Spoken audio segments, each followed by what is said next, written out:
मैं हूं शुभ मिश्रा आपके साथ और बुलेटिन की शुरुआत करेंगे बड़ी खबर के साथ। मुजफ्फरपुर से आपको बड़ी खबर बता दी, जहां डबल मर्डर से सनसनी फैल गई है। बुजुर्ग दंपति की हत्या कर दी गई। बेटे पर मां और पिता की हत्या का आरोप लगा है। सरैया थाना के जैतपुर ओपी के गोपी घनवत गांव की यह पूरी घटना बताई जा रही। जयमंगल ओझा और उनकी पत्नी शकुंतला देवी की हत्या की गई है। आरोपी बेटा सरोज इस वक्त फरार बताया जा रहा है। परिजनों के मुताबिक सरोज कर्ज में दबा हुआ था और जमीन बेचना चाहता था, लेकिन पिता ने इस बात से इनकार कर दिया तो उसने अपने माता पिता दोनों की हत्या कर दी। तो ये बड़ी जानकारी आपको मुजफ्फरपुर से दे रहे हैं, जहां डबल मर्डर से सनसनी फैल गई है। माता पिता की हत्या उनके ही पुत्र ने कर दिया। दरअसल कर्ज तले बेटा दबा हुआ था और जमीन को बेचना चाहता था, और जब पिता ने इस बात से इनकार किया, मना कर दिया, तो उन्होंने अपने माता पिता दोनों की हत्या कर दी। फुआ फूफा हमारे रहते थे। बहुत दिन पहले से भी दोनों बाप्ते में विवाद चल रहा था। हाँ, वहाँ रहने नहीं देता था। जमीन उमीन बेच के देने के लिए बोलता था, कर्जा है हम कर्जा सधाएंगे बेटा। और उसी के क्रम में कल है पर पंचायती हुआ और 5 लोग इनको उस घर में बैठा दिया। लगभग वही 2 बजे रात में मैंने इनका हत्या हो गया है। दोनों आदमी का। कौन कर दिया हत्या? हम लोग को पूरा शंका है कि बेटा किया है। लोग के तो बता रहे कुछ लड़का ही के द्वारा हत्या किया गया है। क्या विवाद चल रहा है ये बताइए। और जमीनी विवाद लोग को बोल रहा है कि लड़का बोलता था जमीन लिख दीजिए। और बेगूसराय में एक बार फिर चोरों का आतंक देखने को मिला, जहां चोरों ने मोबाइल का दुकान का शटर तोड़कर 50 लाख से अधिक की चोरी की घटना को अंजाम दिया है। इस घटना के बाद मोबाइल दुकानदारों में हड़कंप मच गया। घटना नगर थाना क्षेत्र के टुडे मार्केट की है। चोरी की करतूत दुकान में लगे सीसीटीवी कैमरे में कैद हो गई। हाँ, तो स्टील फर्नीचर है ना, स्टील की दुकान बंद करके गए हैं। उसके बाद हमें कोई पता नहीं। अभी 8:30 में दुकान खुल गया है। देखे शटर का सारा ताला, ग्रिल का सारा गायब। खोले तो सारा दुकान का माल सारा गायब। बाकी सीसीटीवी कैमरा में है। स्टॉक तो अभी हम मिला देंगे, स्टॉक अंदाज बता नहीं सकते हैं कितना का गया है। और देखिए, खाद की किल्लत के चलते किसान जहां परेशान है, वहीं खाद की काला बाजारी भी हो रही है। मधुबनी में होटल गोकुल राज होटल के बेसमेंट से करीब 5000 बोरी खाद बरामद की गई। बताया जा रहा है कि यहां से नेपाल तक खाद की सप्लाई की जा रही थी।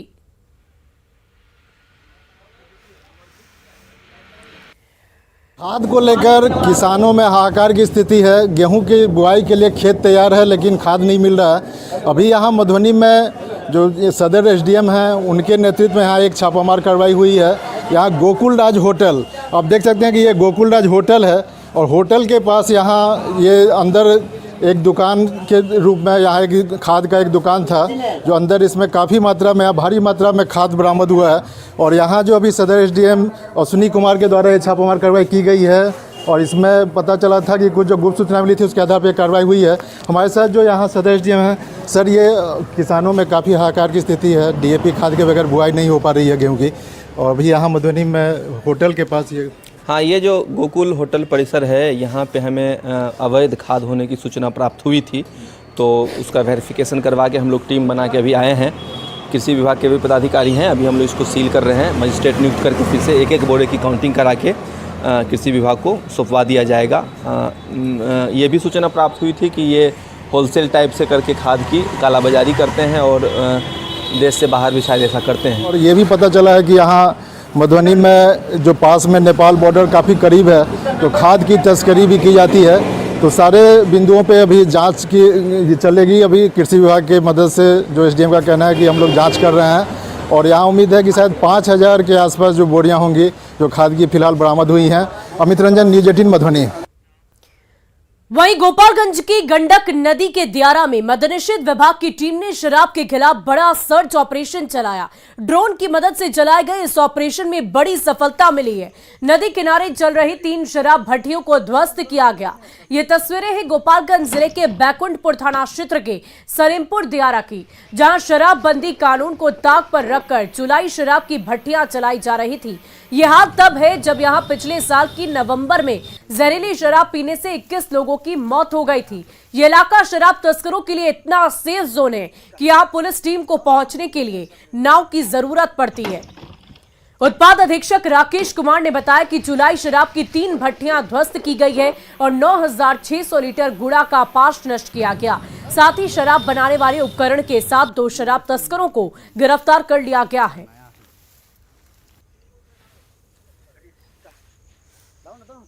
जो है वो बैकुंठपुर थाना अंतर्गत जो सलेमपुर दियारा क्षेत्र में उत्पाद विभाग द्वारा छापेमारी की गई है, जिसमें 3 भट्टियों को भी नष्ट किया गया है और लगभग 9,000 से 9,500 लीटर जो केजी जो है वो किण्वित गुड़ का पास जिससे शराब चुलाई किया जाता है वो घटनास्थल पर मिला था, जिसको वहीं पर भी नष्ट कर दिया गया है। और अगली खबर सासाराम अनुमंडल क्षेत्र से है। सासाराम के चंदन पहाड़ी पर स्थित सम्राट अशोक के लघु शिलालेख का ताला खोल दिया गया है। न्यूज 18 की खबर का बड़ा असर देखने को मिला और लघु शिलालेख को मुक्त करा दिया गया है। आर्कियोलॉजिकल सर्वे ऑफ इंडिया की टीम यहां पहुंची थी तथा मजार कमेटी के लोगों ने उसकी चाबी एएसआई की टीम को सौंप दी। मैं खड़ा हूं अभी सासाराम के चंदन पीर पहाड़ी के पास और इसी पहाड़ी पर सम्राट अशोक का लघु शिलालेख है, जो लगभग 2300 साल पहले सम्राट अशोक ने बौद्ध धर्म के प्रचार के सिलसिले में यहाँ आने के क्रम में लिखवाया था। इसी जो गुफानुमा कंदरा है, इसी में सम्राट अशोक का लघु शिलालेख है और मैं इस अंदर में प्रवेश कर गया हूं। आप देख सकते हैं मैं अंदर में आया हूं और लघु शिलालेख जो है इसी कंदरा में स्थित है और मैं दिखाने की कोशिश करूंगा आपको कि इसी में लघु शिलालेख है। इसी में सम्राट अशोक का लघु शिलालेख है और मजार कमेटी के लोग भी हमारे साथ हैं, जिनका कहना है कि ये यहाँ अंदर में चिराग दान है जिससे जलाया जाता है। ये बताइए, ये ताला जो आप इसकी चाबी एक आपके पास भी है और आर्कियोलॉजिकल सर्वे ऑफ इंडिया के पास भी है, तो क्या माजरा है? ये पूरा मामला ये है कि ये एक ज़माने से खुला पड़ा रहता था और इसमें लोग चरवाहा वगैरह इसमें आकर के बैठता था, इसको बर्बाद करता था, नष्ट करता था। और इससे पहले जब हम करीब 25-26 साल पहले यहाँ हम इस कमेटी से ज्वाइंट हुए, तो यहाँ आने के बाद चूँकि ऐतिहासिक धरोहरों से हमें प्यार है, उसका तमाम संरक्षण करते रहते हैं, देखते रहते हैं। हमने सुरक्षा की दृष्टि से इसको बचाया है, लेकिन लोगों ने इसको अतिक्रमण के रूप में समझने की कोशिश की है। जैसे कह रहे थे कि ये सम्राट अशोक के शिलालेख को मजार बना दिया गया है, उस आरोप पर आपका क्या कहना है? ये बिल्कुल गलत बात है। शिलालेख आप देख सकते हैं, शिलालेख किनारे बाएं साइड में है, लेफ्ट साइड में है और चिरागदान सामने है। इसमें किसी किस्म की कोई मजार नहीं है, ये चिरागदान है। और चिरागदान का डॉक्यूमेंट्स आप 1895 की ब्रिटिश लाइब्रेरी की रिपोर्ट भी देख सकते हैं, 1906 शाहाबाद गजट की रिपोर्ट देख सकते हैं, 1904 आर्कियोलॉजिकल सर्वे की रिपोर्ट देख सकते हैं, 1924 की रिपोर्ट देख सकते हैं, 1932 में भी एक केस हुआ था इसी संबंध में। तो अब जो जीएम अंसारी हैं और ये जो है मजार कमेटी के कर्ता धर्ता हैं और अभी ताला खुल गया है और इसके बाद जो यहाँ जो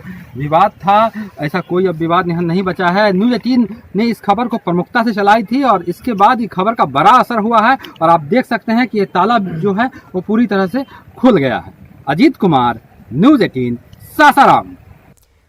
और बिहार विधान परिषद के नेता प्रतिपक्ष सम्राट चौधरी ने कहा कि सम्राट अशोक के शिलालेख को मुक्ति मिली है और इस मुक्ति को बीजेपी विजय दिवस के रूप में मनाएगी और अगले 10 दिनों के अंदर बीजेपी सासाराम जाकर चंदन पहाड़ी पर स्थित सम्राट अशोक के शिलालेख की पूजा अर्चना करेगी।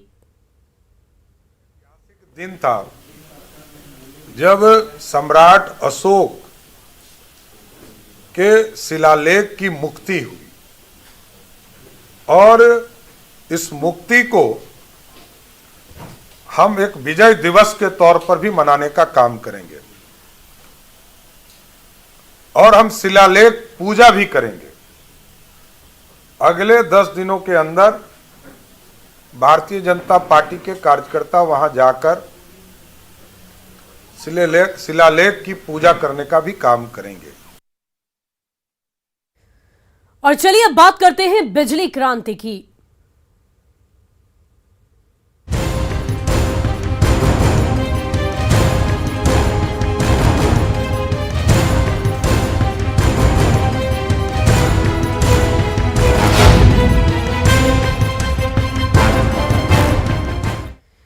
और देखिए, बिहार में लोगों को अभी फ्री में बिजली नहीं मिलेगी। सीएम नीतीश कुमार ने ये बातें कही हैं। उन्होंने पटना में ऊर्जा विभाग के कार्यक्रम में कहा कि सरकार अभी मुफ्त में बिजली नहीं दे सकती है। साथ ही उन्होंने कहा कि पूरे देश में बिजली की दर एक ही हो। सीएम नीतीश ने कहा कि पूरे राज्य में साल 2025 तक स्मार्ट प्रीपेड मीटर लगाने का टारगेट सेट किया गया है। मुख्यमंत्री महोदय से निवेदन है कि ग्रामीण क्षेत्रों में स्मार्ट प्रीपेड मीटर के अधिष्ठापन कार्य का वीडियो कॉन्फ्रेंसिंग के माध्यम से शुभारंभ करने की कृपा करें। ग्रामीण क्षेत्रों में स्मार्ट प्रीपेड मीटर लागू करने वाला बिहार देश का पहला राज्य है और इसकी शुरुआत अब इतना कम पर पैसा पर बिजली हम लोग दे रहे हैं, तब प्रीपेड कुछ राज्य तो अपना कह दिया कि मुफ्त में देंगे, तो काहे का करता है। हम लोग तो राज्य है अपना, इतना बड़ा राज्य अपना है, तो हम तो एकदम बिल्कुल कहें कि बहुत हल्का फुल्का। हम तो कभी कभी इवन जो मीटिंग होती रहती है, यानी जो साल 5 साल पर चुनाव होता रहता है, उसमें भी हम साफ साफ बोल देते हैं। ये नहीं हम बोलते हैं, बहुत लोग बोलते हैं कि इसको मुफ्त में देना चाहिए, तो कुछ लोगों का तो कोई काम है नहीं, बिना मतलब कार्य मुफ्त में दोगे तो उसको पता चलेगा कि उसको बिजली है कि नहीं है, बिजली का घर है कि नहीं है, कुछ नहीं है। तो ये वो बहुत कुछ जगहों पर तो बहुत ही गलत काम किया गया, और कुछ लोग बिना मतलब का ये सब काम करते हैं। हम लोग तो नाम मात्र का देते हैं। कुछ लोग अपना बोलते रहता है कि मुफ्त में दीजिए, तब मुफ्तवा में कौन दे रहा है पता है आप लोगों को जरा ठीक से? हम लोगों को कितना लग रहा है? जितना उसको पैसा लगता बचत होती है, उससे खर्च होता है, उससे ज्यादा खर्च हम लोग कर रहे हैं। लेकिन हम लोग तो बराबर मांग कर रहे हैं भाई कि 1 नेशन 1 टैरिफ होना चाहिए। सारे राज्यों को किसी को भी देते हैं उसका रेट एक ही होना चाहिए।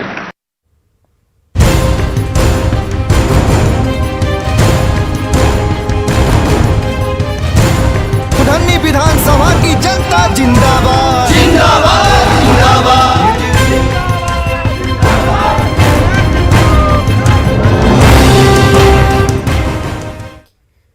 वहीं डिप्टी सीएम तेजस्वी यादव ने कुर्नी उपचुनाव में चुनाव सभा को संबोधित किया। इस मौके पर उन्होंने बीजेपी पर जमकर हमला बोला। तेजस्वी ने लालू प्रसाद का हवाला देते हुए लोगों से महागठबंधन के प्रत्याशी के पक्ष में वोट करने की अपील की है। लालू यादव जिंदाबाद, नीतीश कुमार जिंदाबाद। आए थे लालू जी के पास, मुलाकात की इन्होंने। मनोज जी ने बोला लालू जी चाहे कोई गलती हुई हो, भूल चूक हुई हो, हमको माफ कर दीजिए। लालू जी ने इनको माफ किया और नीतीश जी के साथ मिलकर के इनको यहाँ का प्रत्याशी बनाने का काम किया। तो हम आप लोगों से कहने आए कि भाई लालू जी कभी नहीं झुके, कभी भी बीजेपी के आगे नाक नहीं रगड़े। हम वादा करते उनका बेटा भी बीजेपी से कभी डरेगा नहीं। और इधर जेडीयू के राष्ट्रीय महासचिव गुलाम रसूल बलियावी ने विपक्ष से पीएम पद के लिए नीतीश कुमार का नाम आगे करने की अपील की है। उन्होंने कहा कि अगर विपक्ष नीतीश कुमार को पीएम पद का कैंडिडेट बनाता है तो देश की राजनीति में एक बड़ा बदलाव आएगा और 3 महीने में यह बदलाव दिखने भी लगेगा। अब इसमें जो मेरी निजी राय है, जो जाती तौर से मैं सोचता हूं कि देश में जब जातीय आधारित राजनीति है तो एक बहुत बड़ी आबादी है, वो इंतजार कर रही है कि देश के नेतृत्व के लिए नीतीश कुमार का नाम अगर यदि लोग मिल करके आगे बढ़ाएं तो 3 महीने के अंदर भारत की राजनीति में इनकलाब आएगा, इनकलाब। और बिहार में ताड़ी पर छिड़े विवाद पर पूर्व सीएम जीतन राम मांझी का एक बड़ा बयान सामने आया है। मांझी ने पासी समाज के समर्थन में बयान देते हुए कहा कि ताड़ी को शराब की श्रेणी में रखना गलत है। मांझी के अनुसार ताड़ी एक प्रकार का नेचुरल जूस है।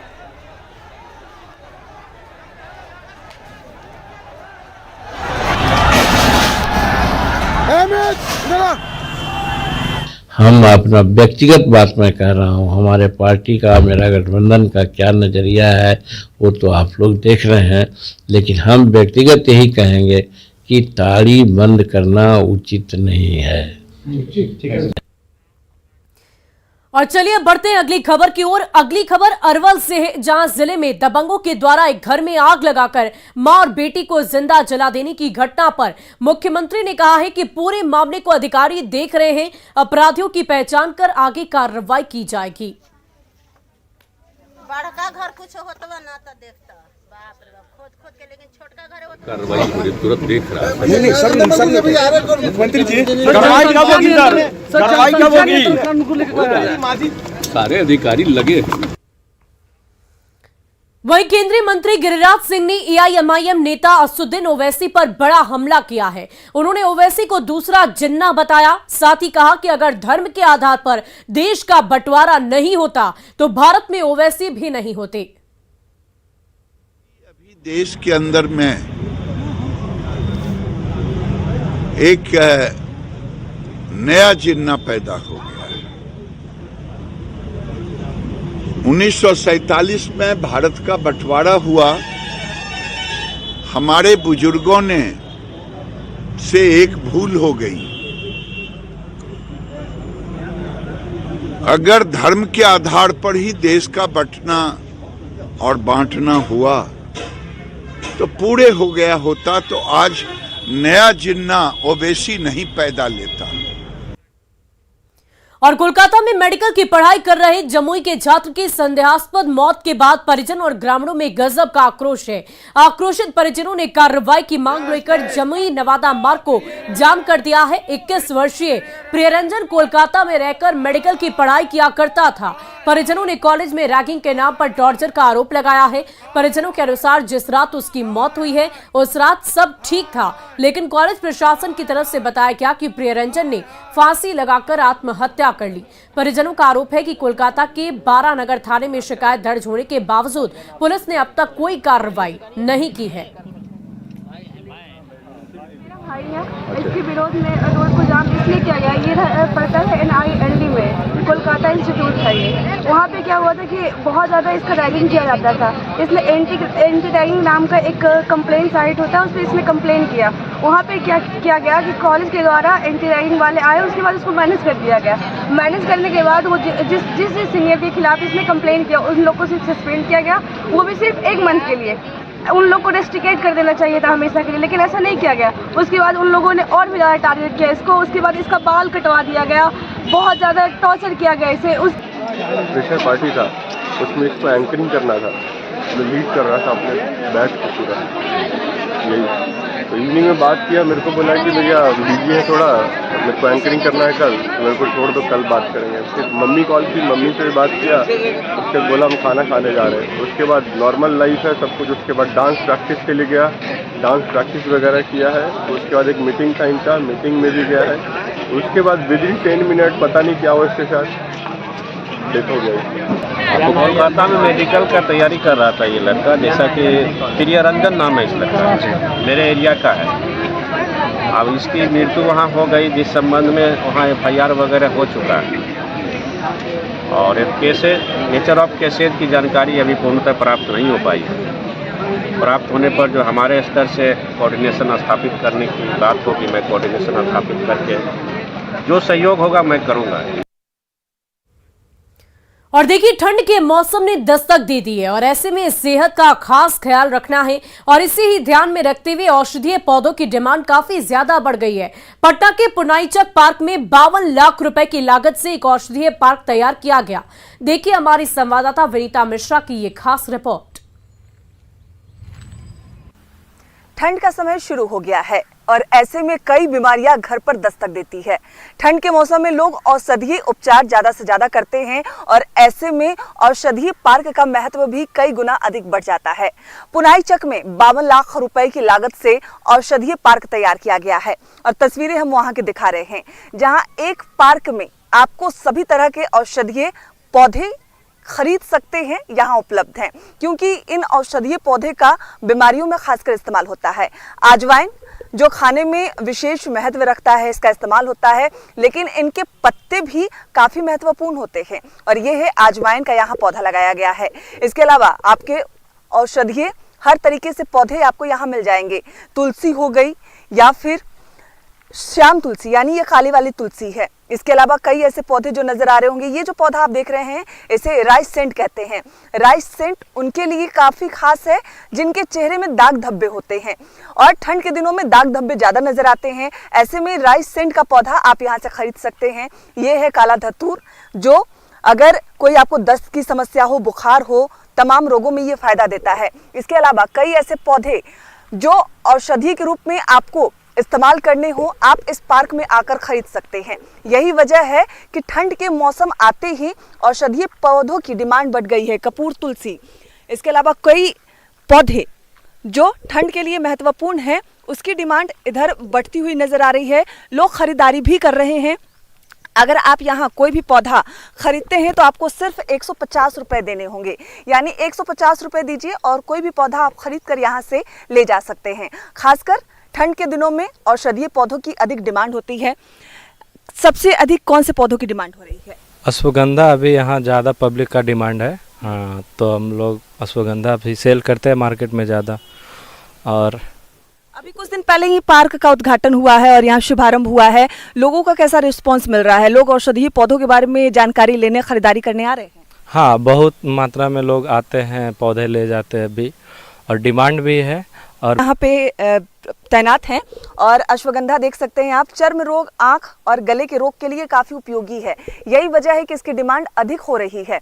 लोग ठंड में खरीदारी कर रहे हैं और जो रोग से ग्रसित हैं उन्हें रोगों से मुक्ति भी मिल रही है और यही वजह है कि औषधीय पार्क में ज़्यादा से ज़्यादा लोग आ रहे हैं और खरीदकर औषधीय पौधे अपने घर ले जा रहे हैं। विनीता मिश्रा, न्यूज़ 18 पटना। और फिलहाल इस बुलेटिन में अभी के लिए बस इतना ही, लेकिन न्यूज़ 18 बिहार झारखंड पर खबरों का सिलसिला लगातार जारी है।